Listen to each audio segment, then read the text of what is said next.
আজ দেখো সূর্যি মামা উঠতে না উঠতেই কিরণের বাবা কিন্তু বাড়ি থেকে বেরিয়ে যাচ্ছে। কারণ কি বলো তো, ও আজকে সারাদিনের জন্য বেরোচ্ছে, দোকানে মাল করতে যাবে। ভগবানকে প্রণাম জানিয়ে বেরিয়ে চলে গেল। দেখতেই তো পেলে কিরণের বাবা সকাল থেকে বেরিয়ে গেছে, আর এখনও কিন্তু পুরো ভোর হয়নি। তো যাই হোক, চলো ভিডিওটা এখান থেকেই শুরু করি। আর এখন দেখো মানে পুরো মাঠটা ধানে ভর্তি হয়ে গেছে। এখন চারিদিকে যেদিকেই তাকাবে সেদিকে এরকম ধান ফুটতে শুরু করেছে, পুরো মাঠ ভর্তি হয়ে গেছে। তো আমার সামনে যতটা ছিল আমি ঠিক তোমাদের সঙ্গে ততটাই শেয়ার করছি। আর এই সব দেখে কি মনে পড়লো জানো, ধনধান্যে পুষ্পে ভরা আমাদের এই বসুন্ধরা, তাহার মাঝে আছে দেশে আমার এই মাতৃভূমি।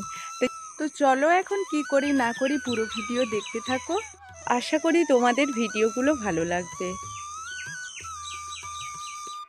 যেহেতু কিরণের বাবা সকালবেলা বেরিয়ে গেল, আমি তো বিছানা তুলে একেবারে সকাল সকাল কাজে লেগে পড়লাম। কারণ কি বলো তো, একাকেই তো বাড়ির কাজ সামলাতে হবে, আর ওইদিকে দোকান আছে। শুধু কি দোকান আছে, কিরণও তো আছে না, ও এখন ঘুমিয়ে আছে।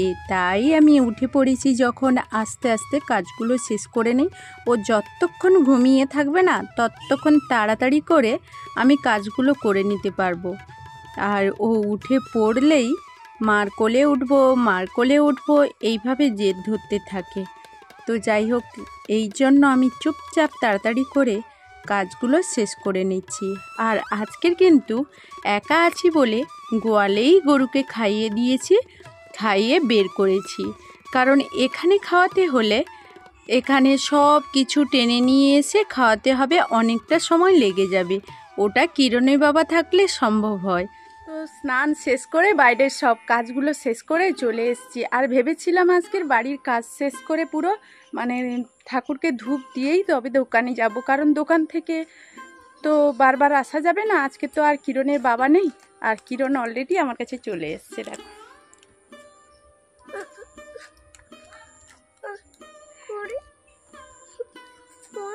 আর দোকানে তো লোক চলে এসছে, আমাকে যেতে হবে কারণ দাঁড়িয়ে আছে। আর কিরণ তো কাঁদতেই শুরু করেছে, আমার সঙ্গে যাবে। যাই হোক, ওর দিদিদের কাছে রেখে যাব, কারণ ওকে নিয়ে তো লোককে মাল দেওয়া অসুবিধে হয়ে যায়।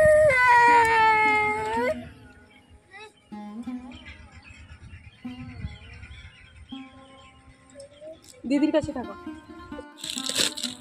তো ওদেরকে দেখো, আমি তো দোকানে চলে এসেছি। ওরা এই যে সকাল থেকে তো কিছু খায়নি, আজকের ওর বাবা নেই, আর আমি সময়ও পাইনি কিছু ওদের করে দেওয়ার জন্য।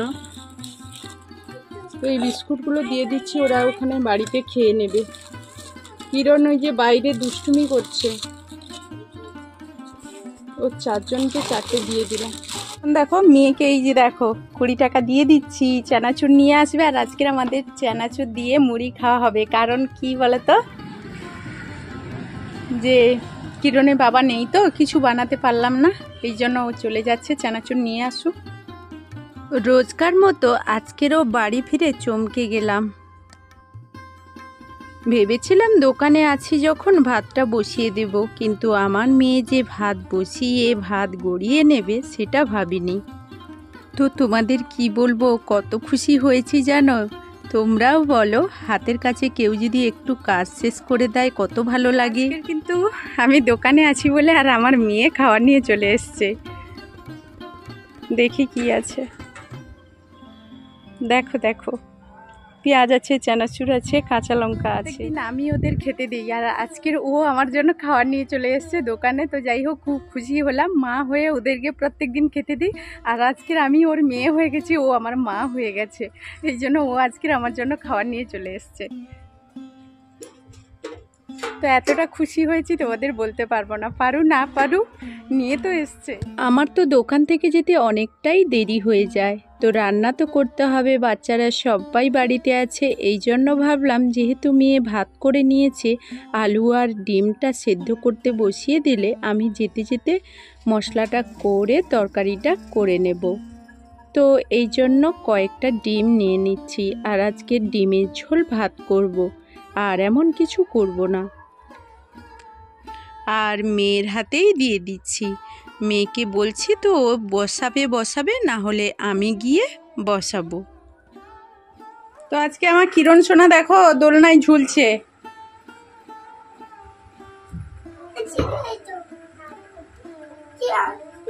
আর প্রত্যেকদিন তোমরা দেখো আমি ধূপ দেই, আজকের আমার মেজো মেয়ে ধূপ দিচ্ছে দেখো।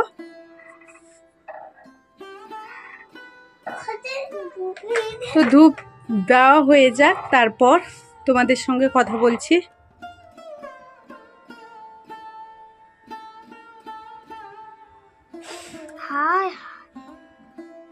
তো কিরণের দুষ্টুমিটা দেখতে পেলে সাইড দিয়ে ওর দিদি ধূপ জ্বালছে আর ও ফু দিয়ে নিমিয়ে দিচ্ছে।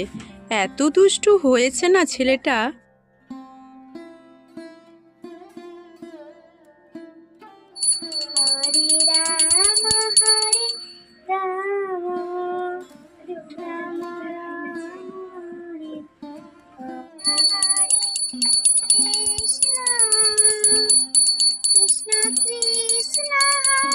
এখন আমি দোকান থেকে চলে এসেছি, চলো রান্না বান্নার কাজে তো যেতে হবে।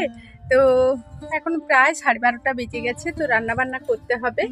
আর এদিকে যেই বাড়িতে ঢুকেছি কিরণ সোনা তো কি দুষ্টুমি শুরু করেছে। আর বড় মেয়ে তো স্কুলে চলে গেছে, কারণ ওর আজকে 2টো পরীক্ষা, অন্যদিন একটা হতো, আজকে 2টো। আর ওর বাবা তো মাল করতে সকাল থেকে বেরিয়ে গেছে, সেটা তোমরা জানো, এখনো পৌঁছায়নি। আর কিরণ এতটাই দুষ্টুমি করছে, তো আমি কি করেছি দেখ, এই জন্য ওদেরকে কি করছি বলো তো, একটু বাজারের দিকে পাঠিয়ে দিচ্ছি। জানি রোদ্দুর প্রচুর, তবুও খুব দুষ্টুমি করছে। বাজারের দিকে পাঠিয়ে দিচ্ছি, ওই দোকান থেকে চকলেট নিয়ে আসবে। তাড়াতাড়ি যা। ডিম সিদ্ধ করে একেবারে ছাড়াতে বসে গেছে। আর কি রে ওখানে কি আবার? ওরে বাস, এখানে তো মেয়ে আমার একেবারে কাজের মেয়ে হয়ে গেছে গো।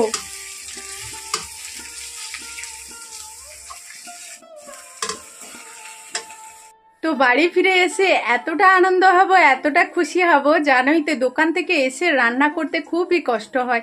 তবুও কি করব, গরমটাও খুব বেশি।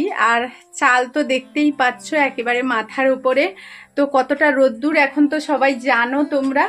তো এসেই দেখি সেই সকালবেলা, তখন তো কাজ করতে করতে, ওই যে দোকানে কাজ করতে করতে ডিম আলু মেয়েকে তো দিয়ে গেছিলাম।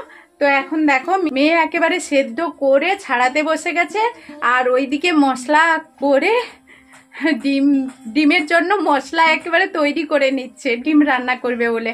তো যাই হোক, আমি এখন রান্নাটা করব, কারণ ও তো পারবে না। তো তবু এইটুকু যে চেষ্টা করেছে, আমি অনেকটা খুশি হয়েছি, অনেকটা তো কাজ এগিয়ে রেখেছে। তো ভালো লাগলো। তো এখন কিন্তু ডিম রান্না করব, আর আজকে ডিমের ঝোল ভাতই খাবো। আর কিছু করা এখানে গরমে মরে যাচ্ছে, আর বাইরে গরু ছাগল তো পড়ে আছে, ওদেরকে খাওয়াতেই হবে। তো সঙ্গে থাকো। তো ছেলেরা এখন চলে এসছে, ওই দিকটা চল যে ফ্যান চালু করে বসবো। ও এখন চকলেট পেয়ে গেছে, খুশি হয়ে গেছে, একটু বসে থাকবে। খাওয়া দাওয়ার পর একটু বিশ্রাম নিয়েছিলাম, গরু ছাগল সব খাইয়ে দিয়ে। আর এখন তো আজকের বাজার বার, তো কিরণ সোনাকে ঘুম করিয়ে দিয়েছি। আর এখন চাবি নিয়ে দেখো, চাবি আর মোবাইলের চার্জার নিয়ে বেরিয়ে পড়েছি, দোকানে যাব। আর মাইকের আওয়াজ আসছে, আর ক্যামেরা করব না, আজকে তো বাজার বার, তাই তাড়াতাড়ি দোকানে যেতে হবে। তো চলো দোকানের দিকে যাই। এখন সন্ধেবেলা চপ নিয়ে বাড়িতে এলাম, কিরণের বাবা বাড়ি চলে এসছে। তো মেয়েদের কাছ থেকে এমন ব্যবহার পাবো তো আশা করিনি গো। খুব খুশি হয়েছি, আমি খুব খুশি হয়েছি। মিঠিঝরা ধারাবাহিকের নতুন আপডেটে দেখা যায় যে অনির্বাণ রায়কে বলে ওঠে, একদিন আমার বাড়িতে চলে আসুন না। তখন রায় বলে ওঠে, আপনার বাড়িতে? এ কথা শুনে অনির্বাণ বলে ওঠে, আমি একা থাকি বলে কি আমার বাড়িতে আসা যায় না? তখন রায় অনির্বাণের দিকে তাকিয়ে বলে ওঠে, সে কথা আমি কখন বললাম? কি আশ্চর্য! এরপর অনির্বাণ আবার রায়কে বলে ওঠে, তাহলে ওই কথা রইল, সানডেতে আমাদের দেখা হচ্ছে। তখন রায় অবাক হয়ে অনির্বাণের দিকে তাকিয়ে থাকে। মিঠিঝরা ধারাবাহিকের নিত্য নতুন আপডেট পেতে আমার ভিডিওর সঙ্গে থাকো। তো হঠাৎ করে মহাপ্রসাদ দেখে তোমরা অবাক হয়ে গেলে, তাই তো? তো দেখো, সত্যি কথা বলতে তোমরা হয়তো আমার অনেক ভিডিওতে দেখেছো আমি অনেক জায়গায় এই ভগবান দর্শন বলো, প্রসাদ খাওয়া বলো, সেখানে আমি যাই, ঠিকই দেখেছো। আর তোমাদের চিন্তাধারা কি সেটা তো আমি বলতে পারবো না, তবে এইটুকু বলি যে এই সব জায়গায় যেই মানুষগুলো থাকে আমাকে খুব খুব ভালোবাসে। তো আমি এক জায়গায় আজকে যাওয়ার কথা ছিল, আমি যাইনি, ওই কারণে আমার বাড়িতে প্রসাদ পৌঁছে গেছে। বন্ধুরা, এখন আমি দোকান থেকে বাড়িতে চলে এসেছি, আর কিরণের বাবা তো বাড়ি ফিরলো, তো দেখতেই পেলে মিষ্টি নিয়ে এসেছিল, তো তোমাদের দেখিয়েছি। আর এখন যেহেতু একটু কিরণের বাবা দোকানে আছে, তো এই জন্য আমি বাড়িতে চলে এসেছি আর বাড়িতে রান্না করছি। তো এই যে দেখো, এখন আমি ভাত বসিয়ে দিয়েছি আর এখানে দুধ গরম করে নিয়েছি। তো ভাতটা হয়ে গেলে কিরণকে কিন্তু খাইয়ে দেব, খাইয়ে ওকে ঘুম করিয়ে দেব। অন্য কাজ আছে, কাজ আছে বলতে ওই ঘষিগুলো মেরেছিলাম, তো ওগুলো শুকিয়ে নিচে পড়ে গেছে, আর এত টাইম মেঘ সেজেছে, তো ওগুলো এখন তুলে নিতে হবে। আমি দিনের বেলায় তুলে নিতাম, কারণ কি বলতো কিরণের বাবা তো ছিল না, আর আজকে যেহেতু বাজার বার ছিল, ফার্স্ট দোকান খুলতে যেতে হয়েছিল, এই জন্য হয়নি। তো যাই হোক, ভিডিওটা এই পর্যন্ত। তো আবার নতুন কোনো ভিডিওই তোমাদের সঙ্গে দেখা হয়ে যাবে, ততক্ষণ সবাই ভালো থাকবে, সুস্থ থাকবে। তো এখনকার মতো টাটা, গুড নাইট।